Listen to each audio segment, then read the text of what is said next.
fame and immediate, as I say, acclamation are aphrodisiacs to the human psyche. They fuel senses of our self-worth, being famous, being on the stage, being a part of something. All of these aspects, all of these feelings fuel and forge and explain the motivation that people have when they are part of a movement. And when you take people, certain people, and you pluck them out of obscurity and you say, you're going to be the face of the anti-gun movement or anti-violence movement or whatever it is, we're going to take you in a world that is fueled, fomented, encouraged, that is ratcheted up by this immediate platform. You see, this is a stage that people are having. Facebook in particular, or YouTube pages, microblogging, whatever you want to call it, your Twitter page. This is your individual, your TV show, your channel. This is your world where you can indulge in this behavior that you always knew you maybe liked, but didn't know it was this addictive. And some of us are more prone than others. Now, take something that is a part of a movement. Let me give you, or somebody, young in particular, impressionable, let me give you the keys to the city. Let me put you on television. Let me make you famous. Let me give you a quantifiable sense of fame by virtue of authenticated checks, by virtue of YouTube views or followers or whatever it is. Metrics, worth metrics, value metrics, easily understood metrics today in terms of your worth. I'm going to make you something. And I'm then going to take all of that, because people are going to look obviously at how you look, and you're going to be able to appreciate or to allow that particular aspect. You'll go for whatever glory you get out of being hip, hot, handsome, whatever, sexy, whatever that is. But I'm going to add to that something which is even more delicious and more, how do I say this, more attractive and more addictive, and that is to be a part of a movement, and to be the spokesperson, to be respected, to be elevated. Take all of that, all of the fame, all of the usual things, people, all of it, be on TV, courted by stars, courted by networks. I mean, it is so heady. Plus, you'll be able to constantly be reminded of this by virtue of this scorekeeper, the metrics of fame, the metrics of infamy, the metrics of worth. But let me add to this the elevation, the apotheosis, if you will, this Promethean status of a societal game changer. Not just somebody who's famous and whatever, not hot, hip, cool, but the voice of a movement. To be famous but respected.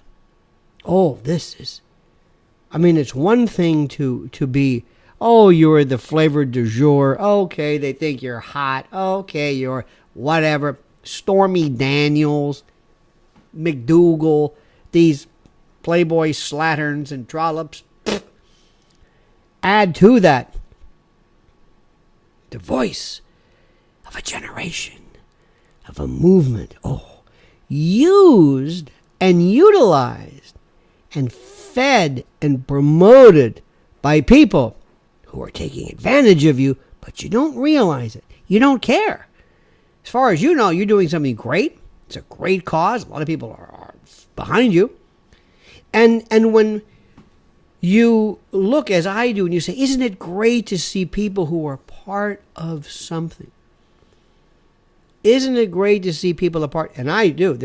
I think whenever you can motivate people to get off their butts and to not sit in the privacy of their own room, staring at a phone, you know the old thing with Cheeto dust in their parents' basement and all that jazz. All those wonderful little memes. But it's okay. However, if you're a part of the collective, because remember, you can get this feeling I've just described on a micro level. Because remember, you could say, we're here at Black Lives Matter, Women's March, this march. It then becomes an event chronicled by this.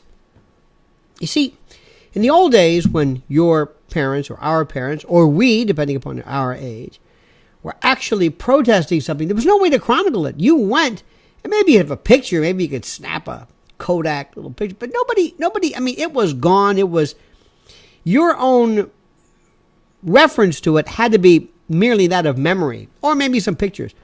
So when you did it, you had to be pretty devout. You were going to go there. You were going to merely be a cell in this huge organism of protest or change. Not a lot of immediate worth. Not a lot of immediate gratification initially. But, well, today, no. This chronicles the movement. So you can have your own look at me moment on an individual microplane. It's not like we're making rind or something. On a micro platform or a lower platform. Or if you're one of the select few, you're at the top. Now what happens is you will be spat out as chanking or some type of seeds, like pits to an orange that was consumed, and we're done with you. Thank you very much. Have a nice day. Move along, little doggy. But that's okay. Nobody cares about that right now. But it's an aphrodisiac. It's the siren call. It is something that happens to people. Let me give you an example of this. In around 1993 or so, I want to say, there was a fellow in New York named Fernando Mateo. Fernando Mateo, I think he sold carpet or something. I don't know what he was. It's just a regular, well-intended, just a New Yorker who had an idea. He had a program that he spearheaded individually where he would give you, if you brought in a gun, which is the liability of this, but if you brought in a gun, he would give you a pair of sneakers of some sort for, I guess, to replace the gun that you brought in.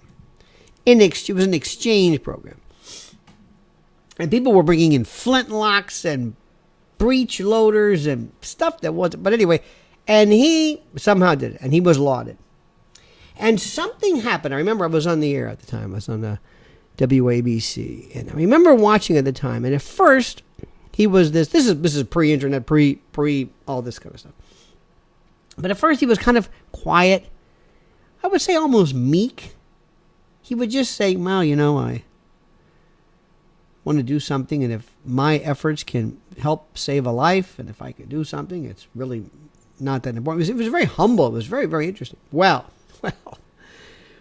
then the newspapers came. Then the promotion came. Then the acclamation came. Then the elevation and the apotheosis and the beatification and the canonization and this rebranding of Fernando Mateo, community leader, vanguard in the war against gun violence. And the next time you saw him, almost overnight, he went from I'm doing the best I can to, and I believe that if one human being can be saved, it's like, who is this?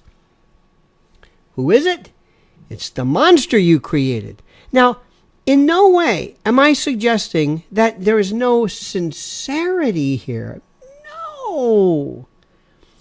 But understand the dynamics of this and the psychology. What lures people? The siren call, the aphrodisiac. I am famous. I am famous. People know who I am. They want to know. George Clooney called me. I'm hanging with Paul McCartney, and oh my God, I am something. And I'm not being used by them. No, not at all. Of course not. No, I'm going to go out there and I'm going to do my thing. Of course you are. Yes, you are. What do you mean I'm going to be used? Well, no. Who are these people? Well, you're not necessarily going and explaining the whole story. What do you mean the whole story? I'm against guns and that's what they want to hear? Yes. But watch what happens if you try changing your tune a little bit. Let's say, for example, if when you take that stage, if all of a sudden you said, and in addition to bump stocks, which, okay, if you think that's important, good for you. But if in addition to that you said, and we're going to go after the mentally ill and the role of pharmaceuticals, it's like, whoa, who or what? What was that? You're going to what? No, wait. Hold it. Try that. And the role of the mentally ill? No, cut. It's about guns. You're here because of guns. You didn't tell us about this. No, that's not what we want to hear. We want to hear about guns only. Well, I was going to read here about the role of securities at how security guards well placed at schools can prevent. Oh, no. No, next, we got it up. Sorry, you're going. And they, of course, will say, oh, no, wait, you're right. Come to think of it, I don't need to say that. You're right, I'll stick with the guns, right? Right. I mean, we've got a lot of stuff. You got the CNN's coming up, MSDNC's coming up. Oh, you're going to be on all the news. You're going to be famous. But if you do anything that in any way deflects the message from just guns and anything that supports disarmament, confiscation, the abrogation of the Second Amendment, the elimination of assault weapons, whatever they are, whatever. If you veer from that, you can say sayonara to your not only 15 minutes of fame, you will be it. Think about this. Being a young person, Rosa Parks, Betty Friedan, Gloria Steinem, Ralph Nader, Cesar Chavez, the leaders of these people, you're going to be Time Person of the Year. Oh my God. Do you understand it? Provided you keep to the script. Provided you don't veer. Don't talk about other countries who have more weapons but don't have this unique type of crime. Let's make it sound that it's only because of the guns. And that hear me out, and that if you remove the guns, the problem goes away. Stick to that script. I know it may not be factually true, but we're not interested in the facts. We're in a movement, and you can be famous. You can write your ticket. You can. So long as you stick to the script. Notice how those other students who have their own way of looking at this that does not necessarily mirror what we're saying? Anybody see them on CNN? No. See? The warm glow of the Klieg, the aphrodisiac, the siren call of fame.